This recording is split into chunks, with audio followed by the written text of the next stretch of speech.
জুমার দিনে যদি কখনো ঈদ হয় আর ঈদের নামাজে যদি কেউ অংশগ্রহণ করে, তখন জুমার নামাজটা তার জন্য আর ওয়াজিব থাকে না, ওটা সুন্নাহ হয়ে যায়। রুকসা দিয়েছেন, ফ্লেক্সিবিলিটি আছে আর কি। তো বিষ্ণু ইসলাম বললেন, লা ইয়াজতামিউ ঈদান ফি ইয়ামিন ওয়াহিদ, একদিনে দুই ঈদ হয় না, মানে একদিনে দুইটা গ্যাদারিং আমাদের জন্য কষ্ট হয়ে যাবে। লেটস সে আগামীকাল সকাল 7টায়, এই 7টার সময় সকালে 8-10 হাজার মানুষ এখানে অ্যাসেম্বলি করবে, এটা কি অন্য কোনো দিন সম্ভব ছিল? ঈদের কারণে সব স্কেজিউল আকপিস করে সবাই এখানে জড়ো হবে। আবার ঠিক দুপুর 12টায় এই 10-15 হাজার লোক আবার একত্রিত হওয়াটা কিন্তু আসলেই অনেকের শিডিউলের সাথে কষ্টকর।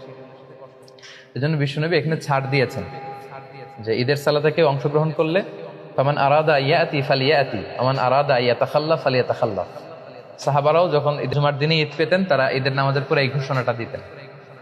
তবে জুমার সালাত যেহেতু অনেক গুরুত্বপূর্ণ একটা সালাত, এবাদত, অনেক ভার্চু আছে এর মধ্যে, তো আমরা ইনশাল্লাহ শরীক হব। তবে আপনাদের যদি কারো কোনো খুব জরুরি কাজ করে যায়, এই ফ্লেক্সিবিলিটি চাইলে কেউ গ্রহণ করতে পারবে।